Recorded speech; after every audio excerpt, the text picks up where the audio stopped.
The altitude was dropping. The pilot was unconscious. 3 Navy SEALs were screaming, "We're going to die." And the only person left who could do anything was a nurse. She had never officially flown a helicopter in her life. She grabbed the controls anyway. Before you watch full story, comment below from which country are you watching. Don't forget to subscribe for more amazing stories. The altitude was 320 feet. The rotor warning alarm was screaming. The pilot was slumped forward, unconscious. And the helicopter was spinning. Inside, 3 Navy SEALs, men who had jumped from planes into enemy territory, who had swum through freezing water toward hostile beaches, who had done things the government would never put in writing, were gripping anything they could hold. And the biggest one, the one with 22 years of combat experience, the one who had never once shown fear in front of another human being, was screaming. "We're going to die. We're going to die. There's nobody flying this thing." He was right. There was nobody flying it. Nobody who was supposed to, anyway. Because in the co-pilot seat, with shaking hands and wide eyes and absolutely no wings on her uniform, sat a 26-year-old Army nurse named Maya Reyes. She had been on the base for 3 months. She made coffee wrong every single morning. She once got lost walking from the medical unit to the dining hall. The crew chief had to draw her a map. She was, by every official measure, a rookie. But she had a secret. And in the next 17 miles, that secret was going to save all of them. When Maya Reyes first arrived at the forward operating base in Kunar province, Afghanistan, the flight crew did not know what to do with her. She was small, 5'3", maybe 120 pounds with her gear on. She had dark brown hair she kept in a tight braid, dark eyes that moved around a room like she was memorizing it, and hands that were always slightly ink-stained because she wrote everything down in a small green notebook she kept in her left breast pocket. She asked questions constantly. Not annoying questions. Precise ones. On her first day, she walked around the medevac helicopter for 45 minutes before anyone told her to stop. She asked the crew chief, Specialist Rosha, how the rotor system worked. She asked about the tail rotor. She asked what happened when hydraulic pressure dropped. She asked what the warning lights meant, one by one, pointing to each one on the instrument panel like a child at a museum who has decided to read every single label. Rosha answered patiently. He was 22. He had been in the army for 3 years. He figured she was just being thorough. The head of the flight crew, Chief Warrant Officer Daniel Santos, watched her from across the hangar. He did not say anything that day. The next day, she was back at the helicopter. Same questions, different details. This time she was asking about the instruments, what each gauge measured, what the normal ranges were, what the numbers looked like when something was wrong. Rosha answered again. He was starting to think she might be the most curious person he had ever met. On the 3rd day, Daniel Santos walked over. He was 38, broad-shouldered, from a small town in Texas. He had been flying Army helicopters for 15 years. He had a laugh you could hear from across the base and a habit of calling everyone by a nickname within 48 hours of meeting them. He looked at Maya standing next to his helicopter with her green notebook open and a pen in her hand. "You a nurse?" he said. "Yes, sir," she said. "You ever flown before?" "No, sir." "You planning on flying?" A pause. She looked at the helicopter. Then at him. "Not officially," she said. He looked at her for a long moment. Then he smiled. "Come back at 0600 tomorrow," he said. "I want to show you something." What he showed her was the cockpit. Not the instruments. Not the checklist. The feel of it. He put her hands on the controls, the collective, the cyclic, the pedals, and he said, "Close your eyes. Just feel what the machine is telling you." She closed her eyes. She was quiet for a while. Then she said, "It wants to drift left." Daniel Santos raised his eyebrows. How did you know that? I felt it in the pedals, she said. There is a resistance on the right side. Like a current pulling against you. He stared at her. That, he said slowly, is a torque correction that most student pilots take 3 weeks to feel. You felt it in 30 seconds. She opened her eyes and looked at her hands on the controls. I did not do anything, she said. No, he said. That is exactly the point. He called it, just-in-case school. There was no paperwork. No official hours. No record of any kind. Just a nurse, sitting in the co-pilot seat on quiet flights, learning the language of a machine that was not hers. She learned fast. Too fast, Daniel thought sometimes. Like someone who was not learning something new but remembering something old. He never said this to her. He just kept teaching. And Maya Reyes kept writing everything down in her small green notebook. Everyone on the base still thought she was just a nurse who asked too many questions. She was fine with that. It was November. Cold enough that your breath came out in clouds and the mountains looked like they had been cut from black paper against the night sky. The call came in at 11:47 p.m. A SEAL team was in trouble. 3 casualties. 1 critical. Pilot was down. The location was a ridgeline 40 miles out, near the Pakistan border, in the kind of mountains that helicopters were not supposed to go near in the dark. Daniel Santos was in the air in 6 minutes. Maya was in the co-pilot seat, where she always sat on night medevac flights, because her job was to treat patients the moment the helicopter landed, and sitting up front got her to the door faster. She had her medical bag between her feet. Her green notebook was in her pocket. She was not supposed to touch the controls. Rosha was in the back with the full trauma kit. They found the SEALs on the ridgeline. The landing zone was terrible, barely big enough, trees on 3 sides, wind gusting unpredictably off the mountain face. Daniel put the helicopter down in a space that looked, from above, like it was 6 inches too small. It was not 6 inches too small. But it was close. 3 men loaded in. One on a stretcher, Senior Chief Aaron Price, 39 years old, gunshot wound to the lower abdomen, blood pressure falling fast. 2 sitting up, Chief Petty Officer Marcus Webb, shrapnel in his left shoulder, and a younger SEAL named Torres who had taken fragments in both forearms and was gripping his own wounds with his hands to slow the bleeding. Maya went to work on Aaron the moment the door closed. For access, oxygen, pressure on the wound. Rosha assisted. She called out numbers in a flat, calm voice. Daniel lifted off and banked south toward the base. 18 minutes out. Sky clear. Mountain wind steady. Then the RPG hit. It was not a direct strike. It clipped the tail section, enough to tear through the tail rotor assembly and send a spray of shrapnel through the left side of the cockpit.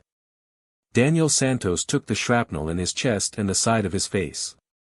He slumped forward onto the cyclic. The helicopter lurched nose down and began to spin. Everything in the back went sideways. Rosha grabbed the stretcher with both hands. Marcus Webb slammed into the door. Torres was thrown across the cabin floor. Aaron Price, unconscious on the stretcher, said nothing. Maya grabbed the controls. 4 seconds of spinning felt like drowning. Maya used the pedals the way Daniel had taught her, counter pressure, slow correction, do not fight the machine, work with it, and the spin slowed, shuddered, and stopped. The helicopter was still in the air. Barely. It was descending faster than it should. The tail rotor was damaged. She could feel it, a vibration in the pedals like a washing machine with a broken drum, pulling to the right, wanting to spin again. She compensated. Every second. Constantly. Rosha's voice from the back, tight but controlled. Santos is down. Maya. What is happening? I have the controls, she said. Keep working on Aaron. In the back, Marcus Webb had pulled himself upright. He was bleeding from his shoulder. His vision was slightly blurred from the impact with the door. He looked at the front of the helicopter. Daniel Santos, unconscious. Slumped forward. Maya Reyes, in the co-pilot seat. Hands on the controls. Marcus Webb understood immediately what this meant. He had 20 years in SEAL Team 3. He had done the math in worse situations than this. He knew exactly what the odds were when a helicopter with a damaged tail rotor was being flown by a person who had no business flying a helicopter. The odds were not good. He looked at the altitude. 580 feet. Now 510. He looked at the dark mountains outside the window. He looked at Torres, who was pressed against the far wall, holding his arms, face white as paper. And something broke open inside Marcus Webb that had never broken open before. Not in Fallujah. Not in Syria. Not in any of the dark corners of the world where he had watched men die and kept his face completely still. "We're going to die," he said. His voice came out low, almost a whisper. Then the helicopter dropped 40 feet in a wind gust and his stomach went with it and the whisper became something else entirely. "We're going to die. There is nobody flying this thing. We are going to die." Torres looked at him. In 3 years of operating with Marcus Webb, Torres had never heard this man raise his voice. Not once. "Chief.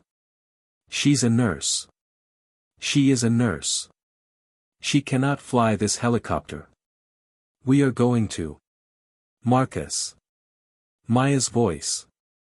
From the front. Not loud. Not angry. Completely flat and completely certain, the way a door closing sounds, final, solid, done. Silence. She did not turn around. Her eyes stayed on the instruments. Her hands stayed on the controls. "I need you to stop talking right now," she said. "I need every bit of noise in this helicopter to stop. I am trying to listen to the machine. If you keep shouting, I cannot hear it." Marcus Webb stared at the back of her head.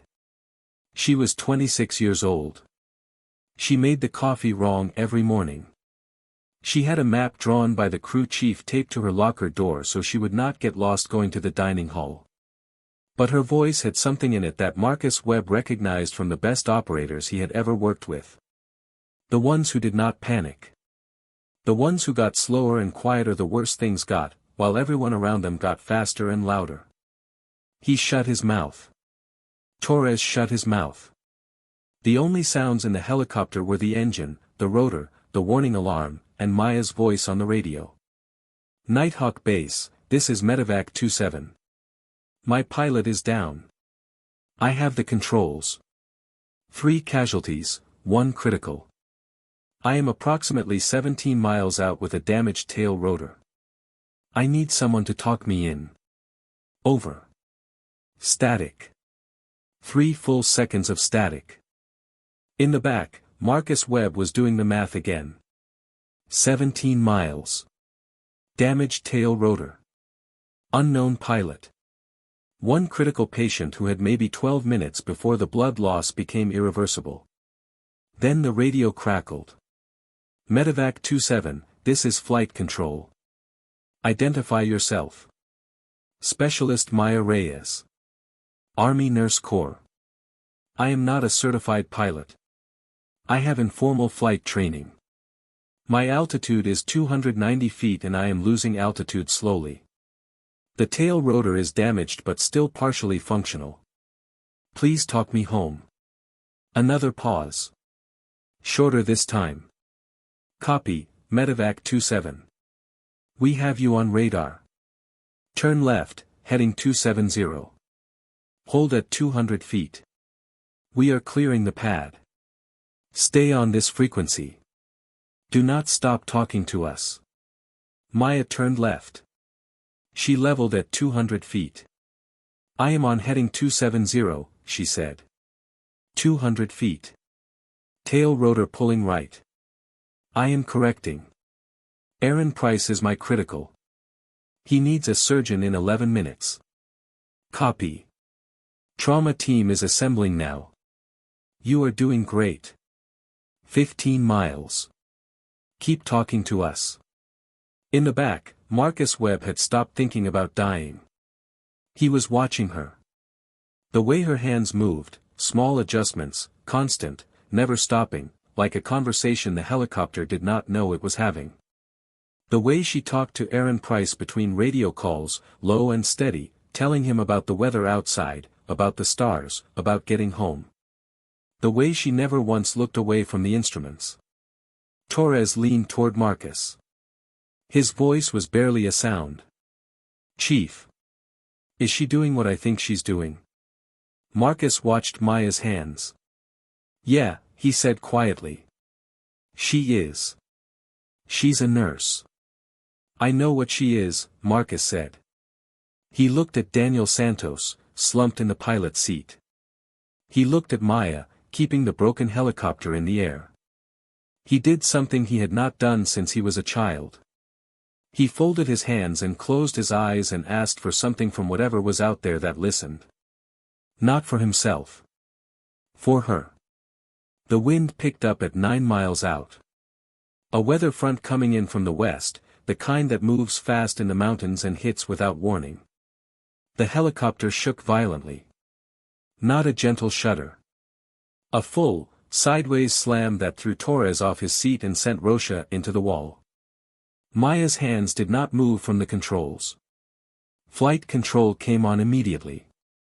Medevac 27, we are showing gusts up to 40 knots at your position. We can arrange a short landing, vehicles can reach you in 8 minutes. Do you want to set down? Maya looked at Aaron Price on the stretcher. She looked at Rocha's monitor showing his blood pressure. She looked at the number. She did the math. Negative, flight control. 8 minutes plus ground transport is too long. My patient has 7 minutes. We continue. A pause on the radio. Copy, Medevac 27. Continue. 7 miles. You're doing great. In the back, Marcus Webb looked at the blood pressure number on the monitor. He did the same math. He looked at the back of Maya's head. She had just chosen to keep flying a damaged helicopter through a 40-knot wind gust rather than land safely, because landing safely would cost Aaron Price 7 minutes he did not have. This was not a rookie decision. This was not a nurse decision. This was the decision of someone who understood exactly what was happening and exactly what it cost and made the calculation anyway. Marcus Webb had met maybe 6 people in his life who could make that decision correctly under these conditions. All of them had been in uniform for at least 10 years. This woman had been on the base for 3 months. He filed it away. He would ask her about it later. If there was a later. The lights of the base appeared at 4 miles. A row of them in the dark, perfectly aligned, the landing pad lit up white and waiting. Maya exhaled once. 1 breath. Then she locked everything else out. The shaking. The alarm. Marcus Webb's prayers. Rocha counting out loud in Spanish. The wind pushing the nose sideways every 30 seconds. She looked at the lights and she flew toward them the way Daniel Santos had taught her, not fighting the machine, not forcing it, listening to it, working with it, asking it nicely to cooperate for just 4 more miles. Medevac 27, you are on final. Wind 290 at 38, gusting to 44. Pad is clear. Come straight in. You have a full trauma team waiting. Copy, Maya said. Coming straight in. The last 4 miles took 6 minutes. At 50 feet, the tail rotor gave one final protest, a hard pull to the right that swung the nose 15 degrees off center. She corrected with her feet and her hands at the same time. Like a reflex. Like breathing. The skids hit the pad. Hard. Not a gentle landing. But on the pad. Centered. Not a crash. The rotors slowed. Everyone was still inside the helicopter. Everyone was alive. Even Aaron Price. Especially Erin Price. She sat on the steps outside the hangar for a long time. Her hands were shaking. They had not shaken during the flight.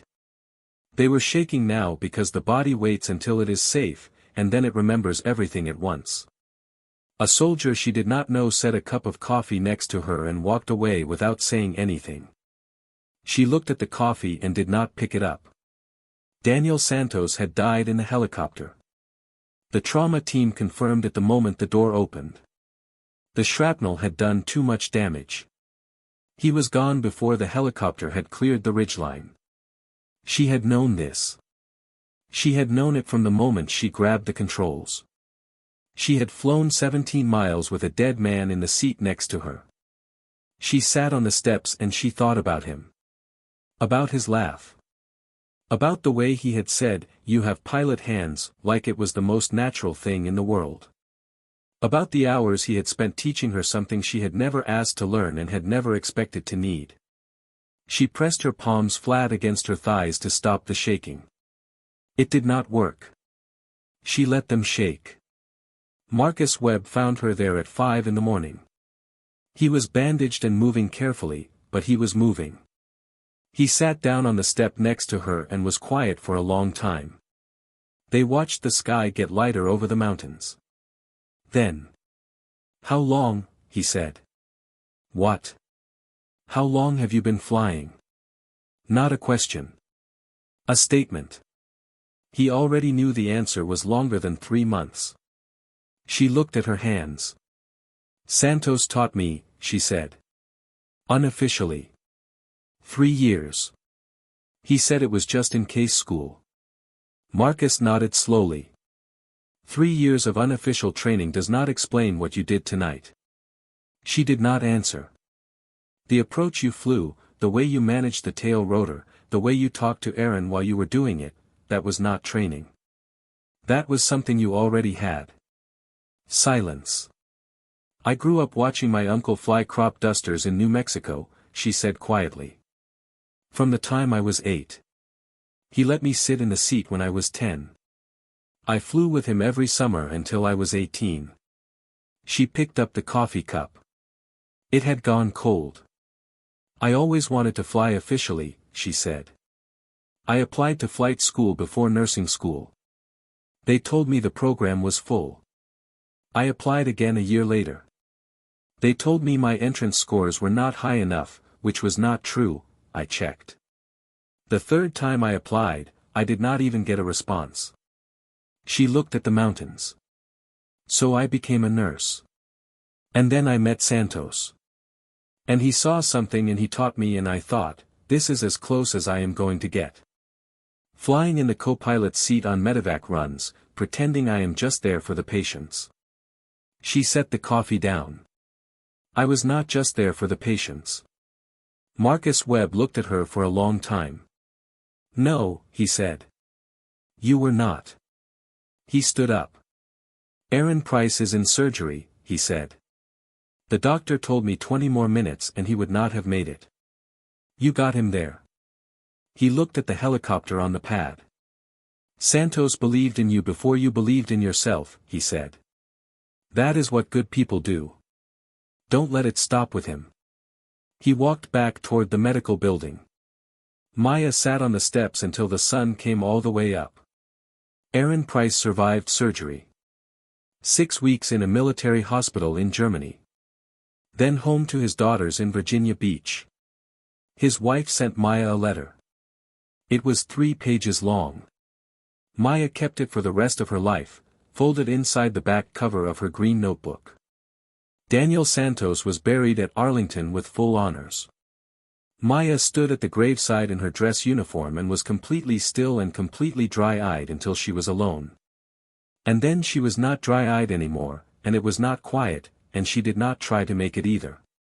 Marcus Webb wrote a formal commendation for Maya Reyes. He described the flight in full detail. He wanted her to receive the Distinguished Flying Cross, the same medal Daniel Santos had earned twice. The Army gave her a letter of appreciation. That was all. Because Maya Reyes did not have wings. She was not a certified pilot. She had no official flight hours. The rules had not been written for what she had done, so the people who followed rules put it in a folder and moved on. She applied to flight school. Denied. Nursing personnel were not eligible for pilot programs. She applied again 6 months later. Marcus Webb wrote a letter of support. 2 senior officers added their signatures. Denied again. Same reason. She put the second denial letter in a box. She did not apply a third time. But she did not forget how to fly. Every time a helicopter passed over the base, she watched it the way some people watch the ocean, not looking for anything specific, just needing it to be there. She left the army at 31 with an honorable discharge and a career that any hospital would have been grateful for. She moved to San Diego and worked at a naval hospital near the base. She was excellent at her job. She was always excellent at her job. But every morning, the base helicopters flew over the hospital roof on their way to training exercises. She could hear the rotor sound through the ceiling. And every time she heard it, she stopped whatever she was doing and looked up. Just for a moment. Then she looked back down and kept working. She had learned to live with it. People learn to live with many things. Then, on a Tuesday in March, 7 years after Cunha Province, Maya Reyes was working the trauma bay when the ambulance doors opened and a paramedic called out, "Male, late 30s, MVC, multiple fractures, GCS 14. She looked at the stretcher. She knew the face. Older. More gray. A new scar along the jawline she did not recognize. But she knew it. Aaron Price. Car accident on the freeway. A truck had crossed the center line. Broken collarbone, 2 ribs, left wrist. Concussion. Serious but not life-threatening. He did not recognize her. She was in scrubs, not a flight suit. Her hair was shorter. 7 years is a long time. She introduced herself the way she always did. "My name is Maya Reyes. I am your trauma nurse tonight." He stared at her. Something moved across his face. Slow at first. Then all at once. "Reyes," he said. His voice was rough from the accident. "Maya Reyes. You flew us out of Cunha." "Lie back," she said. "You have a concussion." "You flew us out of Cunha Province," he said again. Louder. Like he needed the room to hear it. "Aaron. Lie back. I will fix you first. Then we can talk." He lay back. She fixed him. They talked for 3 hours that night. She told him everything, her uncle's crop dusters, the 3 failed flight school applications, Santos's, just-in-case school, the 7 years of watching helicopters through hospital windows and ceilings. He listened to all of it without interrupting. When she was done, he was quiet for a long moment. "I have been looking for you for 3 years, he said. "Marcus too. We lost your file after South Korea." A pause. "Why did you not contact us?" She thought about it. "Because," she said, "I did not want to be the nurse who flew a helicopter one time. I wanted to be a pilot. And I had accepted that I was not going to be one." "And now," he said. She looked at him. This man who had 2 daughters and a wife who wrote 3-page letters and a scar from a mountain in Afghanistan where she had talked to him about the stars to keep him from dying. "Now," she said, "I am less sure about that." Aaron Price was not a man who left things unfinished. 3 days after he left the hospital, he made a phone call. Then another. Then he drove to Washington, D.C. and sat in an office he was not supposed to be able to sit in and had a conversation that took 45 minutes and left the man on the other side of the desk visibly uncomfortable. 2 weeks later, he came back to San Diego. He found Maya in the hospital cafeteria on her lunch break and put a folder on the table in front of her. Inside was a letter from Army Aviation Command. A new policy, certification based on documented demonstrated competency, not just official logged hours. A letter from the colonel of the 160th Special Operations Aviation Regiment, Daniel Santos's unit. It said they had reviewed the incident report from Cunha province. It said the approach, the tail rotor management, and the landing were, the colonel had underlined this, consistent with the standards expected of qualified Night Stalker aviators. And a recommendation, signed by Marcus Webb and Aaron Price and 4 senior officers, for Maya Reyes to receive the Distinguished Flying Cross. The medal Daniel Santos had earned twice. Maya sat with the folder for a long time. The cafeteria was noisy. Trays, voices, the television in the corner showing afternoon news. She thought about Daniel Santos. About the first morning he had put her hands on the controls. About, just in case school. About a man who had believed in her completely, without paperwork, without a program, without anything except the simple observation that she had pilot hands and he had knowledge to give. She closed the folder. She looked at Aaron Price. "I would like to become a pilot," she said. "I know," Aaron said. "I know you would." She got her wings 8 months later at Fort Rucker, Alabama, on a Tuesday morning when the sky was blue and wide and the air smelled like pine trees and cut grass. Marcus Webb flew in from Virginia Beach. Aaron Price drove up from San Diego. Daniel Santos's mother, Rosa, sat in the front row in a blue dress with her hands folded in her lap, and her face had the quiet patience of a woman who had been waiting for this moment without knowing exactly what it was she was waiting for. Maya Reyes stood in her dress uniform and received her wings from a general she had never met. She pinned them above her heart. She thought of Daniel Santos. Of the way he had said, "You have pilot hands," like it was the simplest, most obvious thing in the world. Rosa Santos came to her afterward and took both of her hands in hers. "He would have been so proud of you," she said. Her voice had his laugh somewhere deep inside it. Maya looked at the Alabama sky for a long time. She wore the Distinguished Flying Cross at the ceremony. The citation read, "For extraordinary airmanship and courage in the preservation of human life, under conditions that would have defeated a lesser pilot." She was not a lesser pilot. Daniel Santos had made sure of that. Marcus Webb asked her years later, at a dinner where the wine had made the night honest, what she had thought in the exact moment after Daniel went down and the helicopter started spinning. Not what she did. What she thought.